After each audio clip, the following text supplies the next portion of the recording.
Hey everybody, Andy here.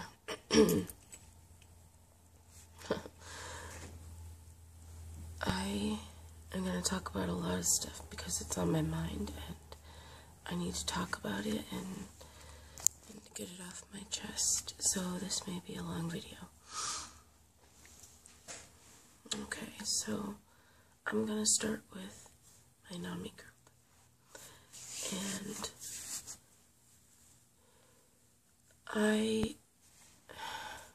there's been a lot of stuff that's been going on lately where I've been getting blamed for things and spoken to very inappropriately and all kinds of stuff. So I decided that I'm just going to facilitate on the peer nights. So that will be 2 nights, 2 Thursdays a month instead of all Thursdays, which I think is better for me because I get along with the peers better than the family combined group anyway. So I think that'll be a good change, a good change in terms of taking myself out of a situation where I feel very negative vibes from people. It's not a lot of people, it's just a couple, but I gotta do what's best for me, so that's what I'm going to do, and it also happens to allow me to be able to take my son to his jiu-jitsu classes on Thursday nights, which are at the same time as the support group that I go to, so I'll be able to go to that more often, and that makes me happy, and it makes my son happy. I like going with him. So there's that. And next up is about my apartment. And somebody has been in my apartment. I've known that for a while. Like, I remember walking in one time and I just felt this feeling that somebody had been in there. It was like I could feel the energy that they left behind.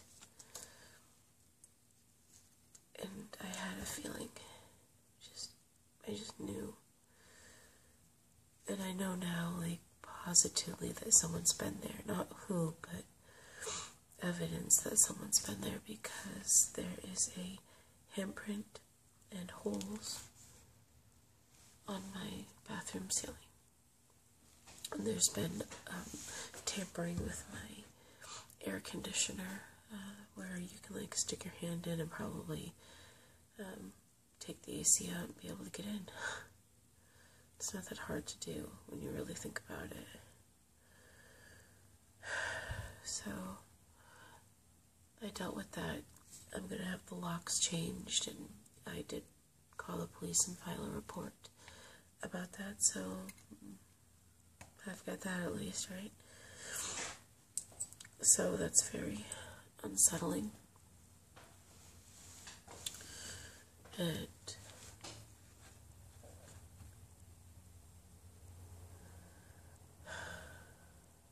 I actually got the property manager to come down and look at the damage. So, the last time my door was scratched and everything, she wouldn't come down. I got her to come down this time. It's because I called her up and I basically said, I'm not taking no for an answer, you're going to come down here and look at it. And she did. Anyway,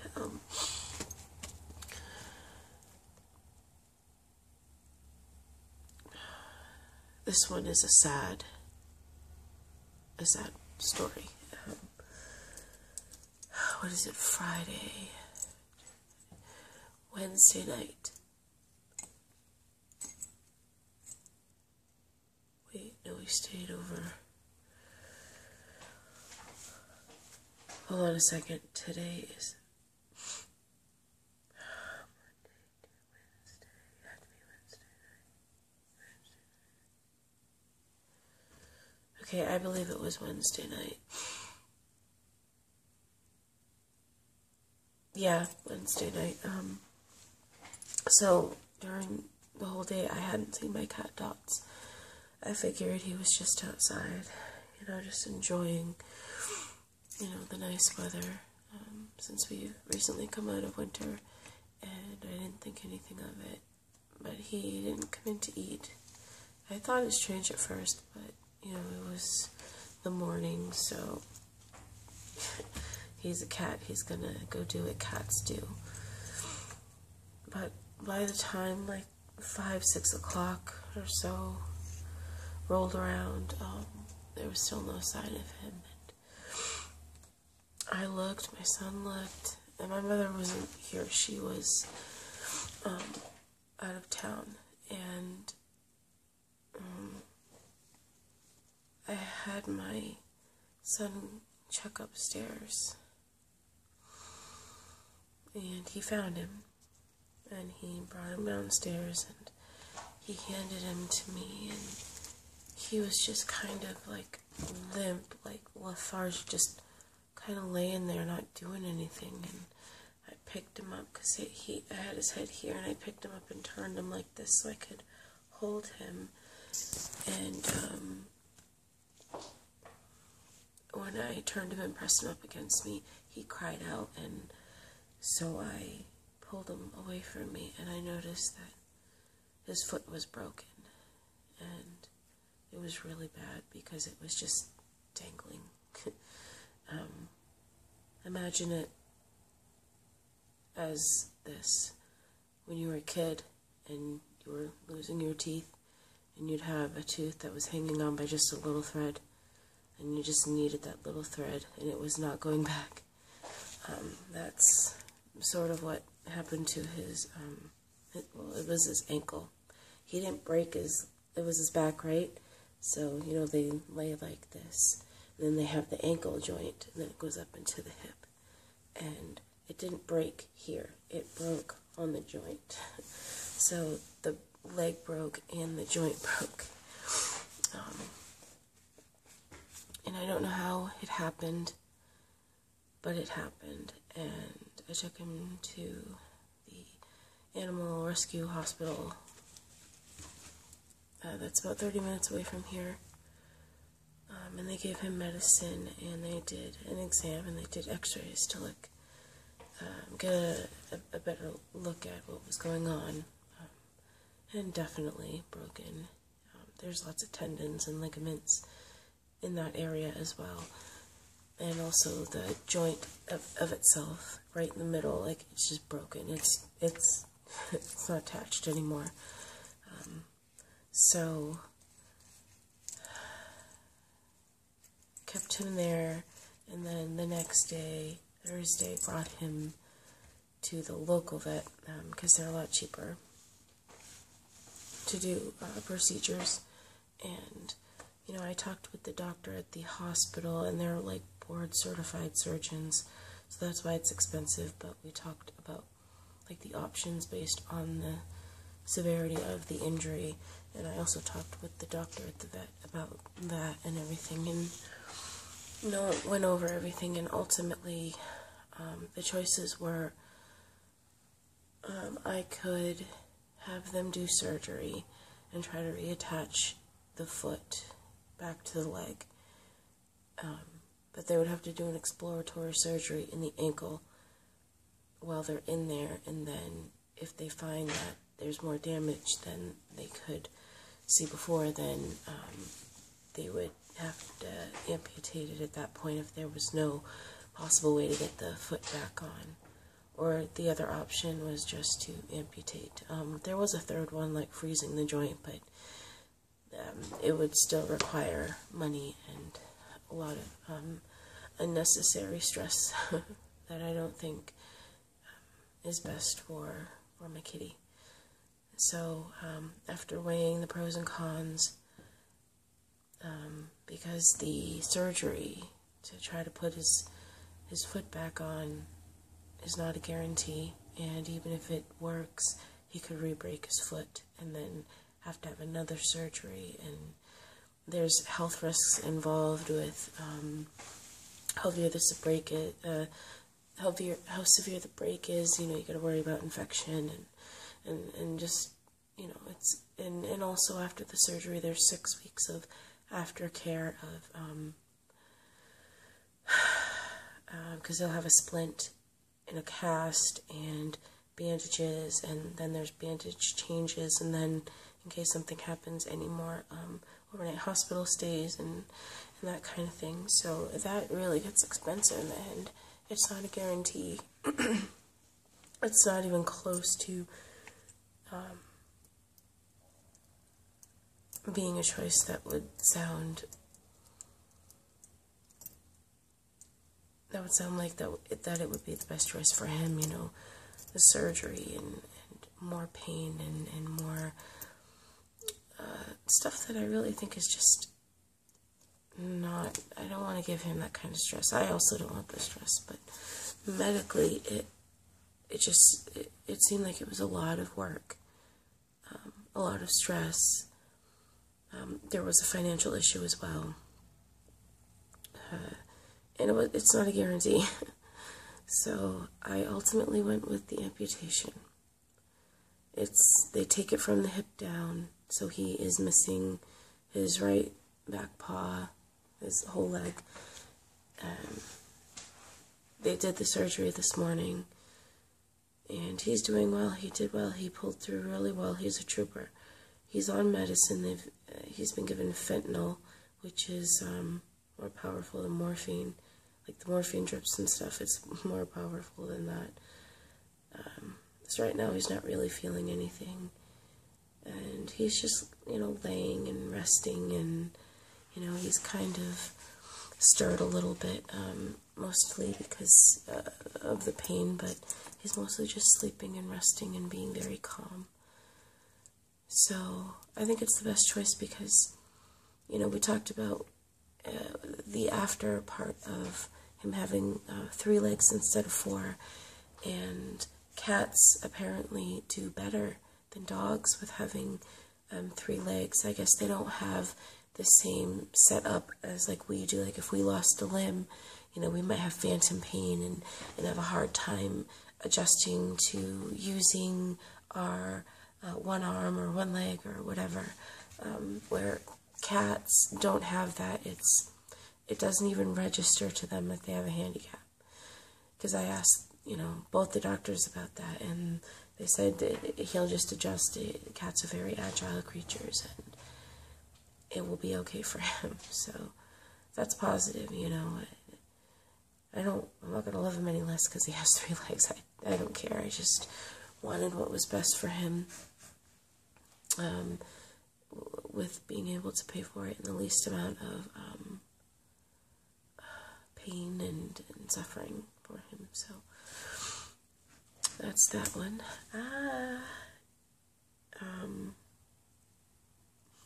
Next up is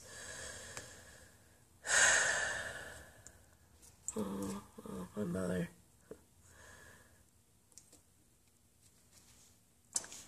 Well, she's in counseling. Who knew? She's already gone to her first appointment, and her next one is next Tuesday. So I think that's great that she's going. But the way that our relationship is, and the way that she's treated me and talked to me and all that stuff, I started doing a lot of research about that kind of behavior, like relationships with mothers and daughters, adult daughters and whatnot, and, you know, the negative behavior and all that stuff. And I started looking into all that because I have been feeling like I'm not good enough, and I can't ever make anybody happy and all that stuff. You know, that I'm worthless, that kind of thing. And a lot of it is, like, when I'm with my mother, I have a lot of those thoughts, so I wanted to find out what was wrong with me. And interestingly enough, the research that I did where I was trying to find out about myself actually brought up information about narcissistic mothers and their daughters, like the daughters of narcissistic mothers and stuff like that, like on YouTube and my searches and all that kind of stuff. And I've been reading a lot about it, listening to what other people have to say. People have written books and all that stuff, and the more that I found out about all their situations and all the information, the more that I realized that my mother fits the descriptions of what these people were saying about being narcissistic. And once I realized that this is what I've been possibly dealing with my entire life, a lot of things started to make sense. And I've been kind of taking it hard because I realized that maybe she'll never love me or anything like that. But I don't know. She said she loved me tonight, but I felt,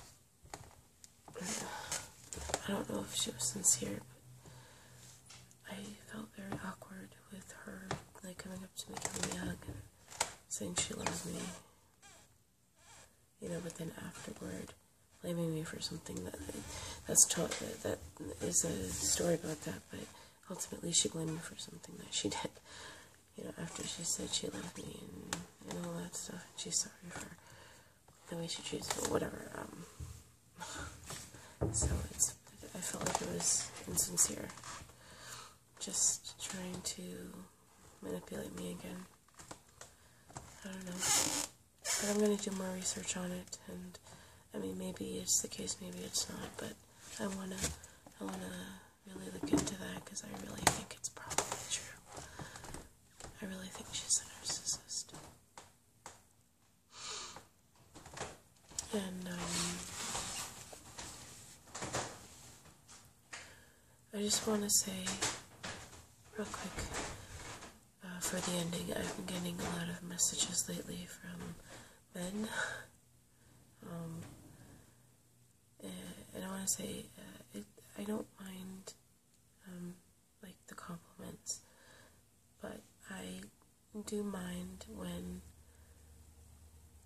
I am asked for my number, or asked about where I live, and I say I'm not going to give that information out, and then,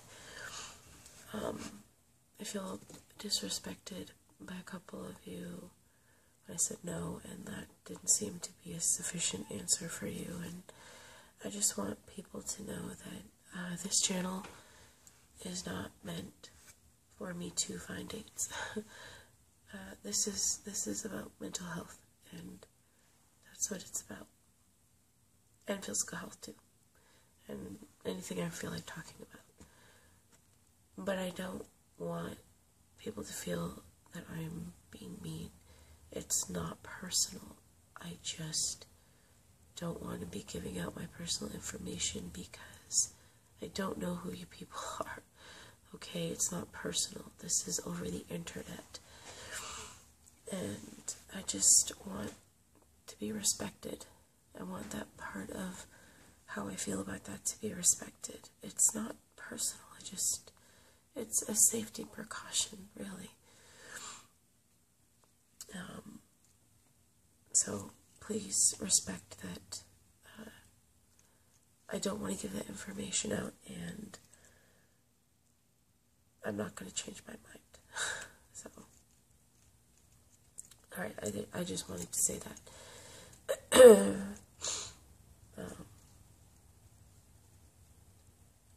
So yeah, I've been feeling kind of really bad lately. I'll talk about that in another video. I'll make another one because this one's almost 20 minutes long. But, so that's what's going on in my life right now.